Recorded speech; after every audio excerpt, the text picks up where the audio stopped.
Hey, my name is Flo and this is my channel, Where Are They Now? I mean no harm or upset in anything I do. With that being said, let's jump into our case. So our case this week is about the Menendez brothers. I've been following this and I did go and have a look at Court TV where you can watch their full court case. I would advise anybody, before you make comment on this case, to go and at least watch their testimony on the court case, because it's actually quite powerful and it might make you think differently on how you see the case. Right, so the brothers are Lyle and Eric Menendez. Both these boys were convicted in 1966 of the murder of their mum and dad, Jose and Mary, aka Kitty Menendez. So let's have a little bit of information on the boys.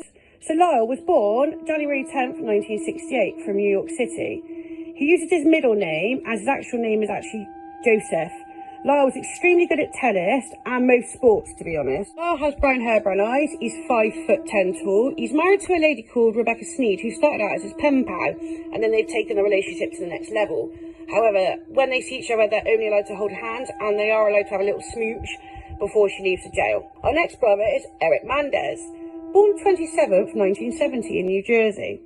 His height was 6'12", and he was also very, very good at sport, especially tennis. However, he always grew up in his brother's shadow. He's also married to a lady called Tammy Menendez. She was actually in a normal, happy relationship, well, ish relationship, but she did say that her husband didn't give her everything she needed. So she's left her, normal life and has got married to Eric in prison. Again, they can have a little smooch and they're allowed to hold hands, but that's about as good as it gets. As said prior, both boys were extremely good at sports, and tennis definitely seemed to be their game for the both of them. And, any sports they did was picked by their father, and he was extremely, very, very, very, very involved. So it turned out later on down the line, the boys were being abused by their dad in extreme ways. So this made the boys angry because apparently, Kitty did know about this, but she chose not to say anything. So after years and years of abuse, the boys started to, wonder whether their lives were in danger. So they decided to go out and purchase shotguns. So the main reason the boys had actually purchased the shotguns were because they had started talking about their abuse out loud. And Jose, their father, was not going to let this get too far. Their abuse included sexual, emotional and physical.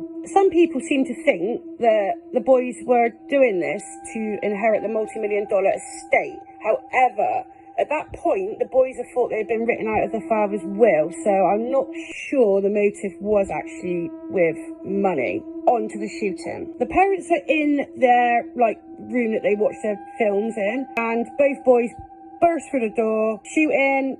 They said it was dark, and literally they were just shooting, and this ended up that the parents lost their lives. The boys just waited, assuming that someone would have called the police, as it was a quiet area, gunshots going off quite late at night. However, the police never came, so it turned out the boys ended up ringing the police themselves, were very distressed on the phone. The police generally thought that the boys had nothing to do with it. So the boys were tried separately.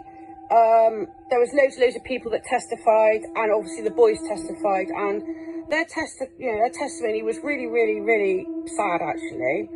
So the juries came back deadlocked, which resulted in a mistrial. The second trial, they were tried together. Lyle didn't actually testify in this one, however, Eric did.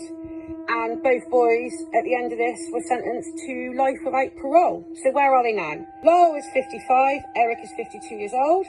Both brothers have appealed, but they are actually out of appeals now. So there's new allegations come forward that actually a boy that Jose used to have a band with, he was doing some touching with this little boy as he was growing up. So now this boy has come forward. I mean, he could have come forward before this, but, better late than never. With this as proof, maybe the boys might one day actually get out of prison and, get on to having a life. So on to our mini cases. This is Stephen Watkins, age 47 when he went missing from Warwick. He's been missing since the 7th of May 2023. Next up is Yu Jean Low, missing from London. She's age 30 and she's not been seen since the 31st of May 2023. Next up is Tai Lai Hong, missing from London. She's only 15. but she's not been seen since the 10th of May 2023. And actually she looks a lot older than 15, so you know, don't be fooled if you do come across her. And for the last of the mini cases, this is Stephen Simmons, age 62, from Sunderland, and he's been missing since the 6th of April 2023. That's it for this week. We'll be back to normal next week with a UK case. I did say we're going to do something a little bit different once a month. Thank you for liking, subscribing and sharing. Please continue to like, subscribe and share. Please be kind, and we'll be back next week. Bye.